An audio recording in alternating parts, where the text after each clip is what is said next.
Series के starting में हमें इमॉर्टल रियांग के ज़ोशान क्लिफ का सीन दिखाते हैं, जहाँ पे एक छोटी सी लड़की मजे से वहाँ की सीनरी को एंजॉय कर रही थी। तभी वहाँ अचानक से सेलेस्टियल कोर्ट के सारे इमॉर्टल बींग्स हाजिर हो जाते हैं, जो कि गुस्से में उस छोटी लड़की जिसका नाम मिंगलोंग था उस पर चिल्लाते हुए कहते हैं कि आखिर तुम्हारी हिम्मत कैसे हुई हमारे फॉरबिडन मार्शल आर्ट को सीखने की, और इसके साथ 10,000 डीमंस को हमारे सेलेस्टियल कोर्ट के खिलाफ भड़काने की। तुम्हारे इस घिनौने जुर्म के चलते तुम्हें फांसी की सजा सुनाई जाती है। एक तरफ तो वो इमॉर्टल बींग्स काफी ज्यादा भड़के हुए थे, वहीं दूसरी तरफ मिंगलोंग को दिखाते हैं जो कि बहुत चिल नजर आ रही थी। सभी इमॉर्टल्स मिलकर अपनी अपनी पावर का यूज करके वहाँ पर एक अरे क्रिएट करना शुरू कर देते हैं, जिसकी हेल्प से वो मिंगलोंग को जाल से मारने वाले थे। उस अरे के क्रिएट होते ही वहाँ पर great Elder pure light shine और गोल्ड अपियर्स का यूज करके एक स्ट्राइक थ्रो कर देते हैं। ये स्ट्राइक काफी ज्यादा पावरफुल था, जिसे अपनी तरफ आता देखकर भी मिंगलोंग को ज्यादा फर्क नहीं पड़ता,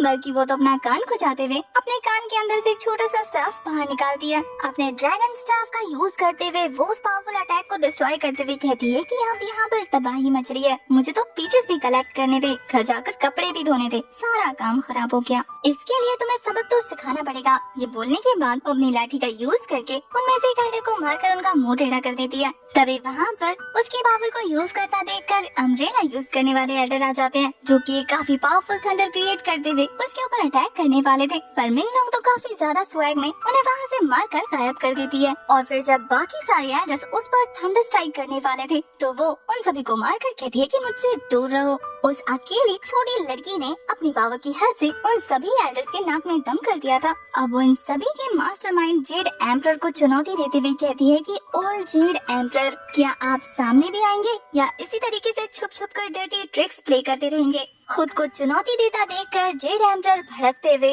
मिंगलोंग पर बरसते हुए कहते हैं कि तुम्हारी हिम्मत कैसे हुई मुझे चुनौती देने की, क्या तुम्हें थोड़ा सा भी पछतावा है कि तुमने क्या किया। तुमने इमॉर्टल्स के रूल को ब्रेक किया है और तुम्हारा ये गुनाह माफी के लायक नहीं, तुम्हें तुम्हारे क्राइम की बहुत बड़ी सजा मिलने वाली है। और जेड एम्परर के हाथ काफी ज्यादा जायंट थे, वो उसे क्रश करने के लिए धीरे धीरे आगे बढ़ने लगते हैं। वहीं मिंगलोंग भी अपने फिंगर्स को उसी तरफ पॉइंट करते हुए अपनी पावर रिलीज करने लगती है। मिंगलोंग का कहना था कि ये कैसे बकवास नियम है जो कि सिर्फ किसी को मारने के लिए बनाए गए हैं। उन दोनों के ही अटैक्स जब आपस में टकराते हैं तो काफी बड़ा विस्फोट होता है। तभी हमें एक नरेटेड वॉइस सुनाई देती है जो कि बताती है कि 1,20,000 साल पहले मिंगलोंग नाम की सुप्रीम इमॉर्टल, जिसके खिलाफ सभी सेलेस्टियल पैलेस के इमॉर्टल्स ने मिलकर ग्रेट बाइंडिंग फॉर्मेशन क्रिएट किया था, उसने इमॉर्टल्स के खिलाफ विद्रोह करते हुए खुद को सेल्फ डिस्ट्रक्ट कर दिया। मिंगलोंग को दिखाते हैं जो कि जेड एम्परर के इस रवैये से काफी ज्यादा नाराज होते हुए कहती है कि बेशक से मैं मर जाऊं, लेकिन मैं फिर भी तुम लोगों के अंदर डर बैठा कर रहूंगी। हमें उस नरेटेड वॉइस के जरिए पता लगता है कि मिंगलोंग जब तक जेड सेलेस्टियल पैलेस में थी उसने वहाँ पर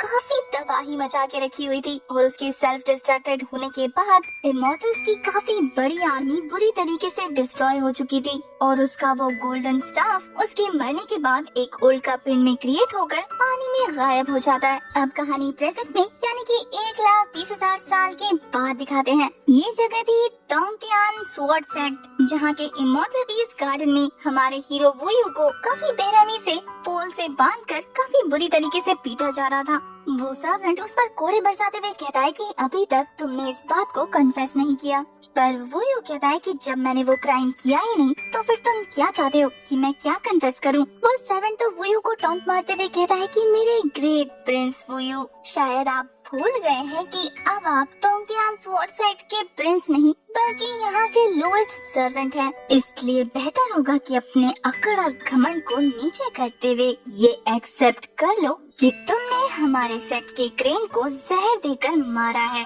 अब तक तो आप समझ ही गए होंगे कि ये सर्वेंट और कुछ नहीं बल्कि हमारे हीरो को जानबूझकर इस मैटर में फंसाने की तैयारी कर रहा है, जिसके लिए वो यूं साफ साफ मना कर देता है कि वो मैं नहीं हूँ। उसे अपनी बात ना मानता देखकर ज़ो नाम के सर्वेंट को गुस्सा आ जाता है। वो अपनी वाइफ को क्लीन करते हुए कह रहा था कि देखते हैं तुम कब तक टिकते हो, और फिर वो लगातार वुयू पे चाबुक से हमला किए जा रहा था। वुयू की इतनी बेरहम पिटाई देखने के बाद वहाँ पर एक ओल्ड मैन आकर उसे रोकने की कोशिश करने लगता है। इस ओल्ड मैन का नाम सन था, जिसे अपने लिए गिड़गिड़ाता देखकर वुयू कहता है कि अंकल सन, इनके आगे भीख मांगने की कोई जरूरत नहीं, क्योंकि ये सब कुछ इनके आगे यूजलेस है। ये बस मुझे टारगेट कर रहे हैं। ये बात बिल्कुल सच थी, जिस पर भड़कते हुए जाओ उसकी और भी ज्यादा पिटाई लगा रहा था। तभी वहाँ पर एक और पर्सन की एंट्री होती है, जिसका नाम सीतू जिन था और वो अपने साथ एक लड़की लेकर आया था जिसका नाम ये गुयू था। सीतू जिन अपने सामने के नजारे को देखकर कहता है कि इतनी रात हो गई है लेकिन अभी तक तुम्हारा ये काम खत्म नहीं हुआ।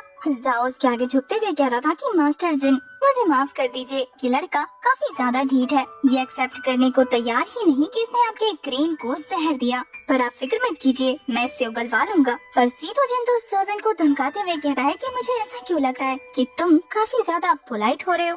अगर 5 स्टेप्स में मुझे ये पता नहीं चला कि मेरे फेवरेट क्रेन जिंग को किसने जहर दिया, तो मैं समझूंगा कि इसे मारने वाला या तो वो है या तो तुम। ये देखने के बाद कि इस क्राइम में वो खुद फंस सकता है, जाओ काफी बुरी तरीके से वोयू की पिटाई करने लगा था। इस चीज को देखते हुए अंकल सन आगे आकर उनके आगे अपनी गलती मानते हुए कहते हैं कि उस सेलेस्टियल क्रेन को मैंने खाना खिलाया था। बूढ़ा होने की वजह से मुझे पता नहीं चला, मैं उसका ध्यान अच्छे से नहीं रख पाया। अंकल सन को वोयू को बचाता देखकर इस मास्टर सीतू को काफी ज्यादा गुस्सा आ जाता है। वो उस पर अटैक करते हुए कहता है कि तेरी हिम्मत कैसे हुई बीच में बोलने की, अब तुम मुझे बताओगे कि चीजें कैसे काम करती हैं। सीतू जिन को अच्छे से पता था कि अंकल सन हमारे वोयू की कमजोरी है, इसलिए वो अपने गार्ड्स को ऑर्डर देता है कि इसे सबक सिखाओ क्योंकि इसने रूल्स तोड़े हैं। अंकल सन का कहना था कि वोयू को यहाँ आए हुए सिर्फ 2 साल हुए, उसे इतना टॉर्चर मत करो, उसे काम के बारे में कोई आइडिया नहीं है। पर ये लोग कुछ नहीं सुनते, बल्कि उनके ऊपर अटैक करने के लिए आगे बढ़ने लगते हैं, जिससे वोयू को इतना ज्यादा गुस्सा आ जाता है कि वो अपनी पावर का यूज करके वहाँ पिलर्स की जंजीरों को तोड़ देता है और फिर जाओ की वाइफ को पकड़ते हुए कहता है कि अगर तुम्हें कुछ भी करना है तो मेरे साथ करो, अंकल सन को छूने की हिम्मत भी मत करना। वोयू ने काफी बुरी तरीके से जाओ को हिट करने के बाद सीतू की तरफ अपना रुख कर लिया था, इससे पहले कि वो उसे एक पंच मारकर ये बता पाता कि रूल्स बेवकूफ तुमने बनाए हैं। उससे पहले ही एक स्वॉर्ड उसकी छाती के आर पार हो जाती है। सीतू जिन काफी बेरहमी से उसी के सामने उसे मरता हुआ छोड़कर कहता है कि वोयू सबसे लोएस्ट सर्वेंट ने यहाँ के सबसे बड़े रूल को ब्रेक किया है, यंग मास्टर पर जानलेवा हमला करने का जुर्म, इसलिए उसे ऑन द स्पॉट मारा गया। वोयू के मरने के बाद इसका सारा काम खत्म हो चुका था क्योंकि उसने एक प्रिंस को अपने रास्ते से हटा दिया। वोयू को जान से मारने के बाद वो वहाँ से जाते हुए वोयू से इस बात की शिकायत करने लगता है कि तुमने उसे मारकर मेरे कपड़े गंदे कर दिए, मारना ही था तो थोड़ा अच्छे से मारती। बिग ब्रदर ने तुम्हें ये नहीं कहा कि तुम्हें मेरी सारी चीजों का ध्यान रखना चाहिए। पर वोयू कहती है कि ब्रदर सॉन्ग ने सिर्फ मुझे तुम्हें प्रोटेक्ट करने का काम दिया है, इसके अलावा मुझे और कुछ नहीं पता। ये गोयो असल में सीतू जिन की बॉडीगार्ड है। वोयू की सिर्फ एक ही इंसान परवाह करता था और वो थे अंकल सन, जिनका कोई नहीं था। वो वोयू को दफनाते हुए उसके साथ अपनी एक कीमती चीज, एक छोटा सा मेटेरॉइड रखते हैं। चाइनीज कल्चर में ऐसा माना जाता है कि आपके चाहने वाले के साथ अगर एक कीमती चीज रखें तो उनका स्वर्ग का रास्ता आसान हो जाता है। वो ओल्ड मैन वोयू की ग्रेव पर बैठकर काफी ज्यादा इमोशनल होते हुए कहते हैं कि इन 2 सालों में मैंने तुम्हें बिल्कुल अपने बेटे जैसा माना, हमारा रिश्ता बिल्कुल बाप बेटे जैसा था। तुम्हारे अलावा मेरी जिंदगी में कोई भी खास इंसान नहीं है, इसलिए मेरे लिए जो चीज सबसे ज्यादा वैल्यूएबल थी, मेरे एंसेस्टर का छोड़ा हुआ ये मेटेराइट, मैंने इसे तुम्हारे साथ दफनाया है। आशा करता हूँ कि तुम्हारे स्वर्ग की जर्नी आरामदायक हो। वहीं दूसरी तरफ हमें वोयू के ग्रेव के अंदर का सीन दिखाते हैं, जहां वो मेट्रॉइड उसकी बॉडी के अंदर एब्जॉर्ब हो चुका था। धीरे धीरे उसकी सोल गहरे खाई की तरफ आगे बढ़ने लगती है और उसके सामने धीरे धीरे उसे अपनी पास्ट लाइफ की झलकियां दिखने लगी थी, जिसके जरिए हमें वोयू का पास्ट पता लगता है कि कैसे वो एक क्राउन प्रिंस से एक लोएस्ट सर्वेंट बन गया। हमें पता लगता है कि कैसे इम्पीरियल कॉन्सोर्ट ने उस पर अपनी बेइज्जती करने का छोटा इल्जाम लगाकर उसे क्राउन प्रिंस ईस्टर्न पैलेस की पद्धति से हटा दिया था। यहाँ वोयू को एक एक करके वो सभी लोग दिखने लगते हैं जिन्होंने उसका मजाक उड़ाया और उसे अपने रास्ते से हटाने के लिए उसे झूठे इल्जामों में फंसाया। आखिरी शब्द जो उसके कानों में बज रहे थे वो ये था कि इंपीरियल पैलेस के रूल को ब्रेक करने की वजह से उसे फांसी की सजा सुनाई जाती है। वोयू डिनायल करते हुए कहता है कि नहीं, मैंने ये क्राइम नहीं किए और मैं जीना चाहता हूँ। उसके जीने की इच्छा शक्ति इतनी ज्यादा उत्तीर्ण थी कि उसकी सोल ब्लैक अबैस में रुक जाती है और वो उन सभी से बदला लेने की कसम खाता है जिन्होंने उसकी लाइफ को जहन्नम से भी बदतर बना दिया था। कमजोर और पावरलेस होने के बाद उस पर जो अत्याचार किए गए थे वो उनका रिवेंज लेना चाहता था। वो कसम खाता है कि वो खुद को पावरफुल और ताकतवर जरूर बनाएगा। इसी के साथ उसने कसम खाई थी कि वो इमॉर्टल्स को भी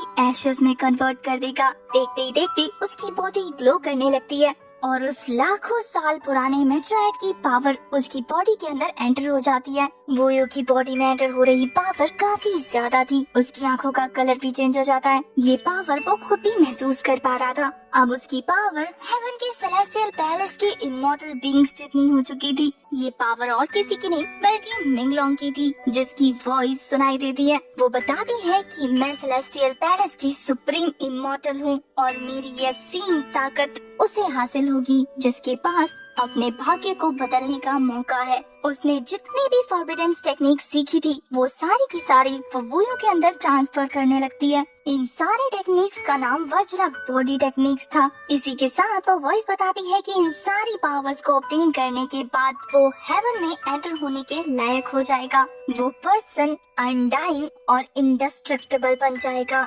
इस एक्सट्रीम पावर को हासिल करने के बाद उसकी बॉडी इतनी ज्यादा पावरफुल हो जाती है कि उसकी बॉडी से कपड़े गायब हो जाते हैं और अब उसे वो गोल्डन स्टाफ भी मिल जाता है जो कि उसे टेलीपोर्ट करते हुए हेवनली पैलेस इमॉर्टल रियल में ले गया था। उस जगह को देखकर वो यूं समझ जाता है उसने पहली बार देखा था, लेकिन फिर भी वो समझ गया था कि ये जगह जिंदगी के परे है।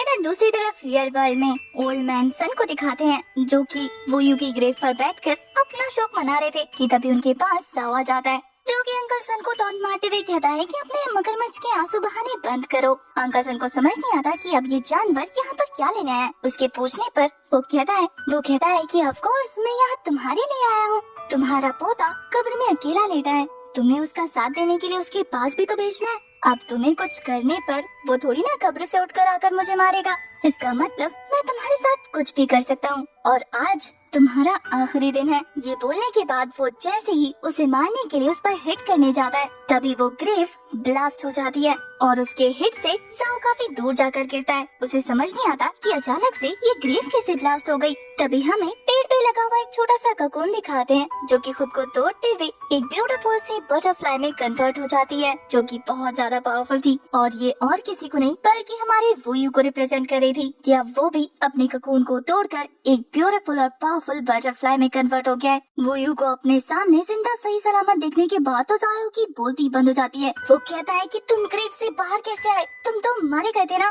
क्या तुम भूत हो? पर वहीं दूसरी तरफ शांत वोयू गुस्से में उसकी आंखों का कलर चेंज हो चुका था।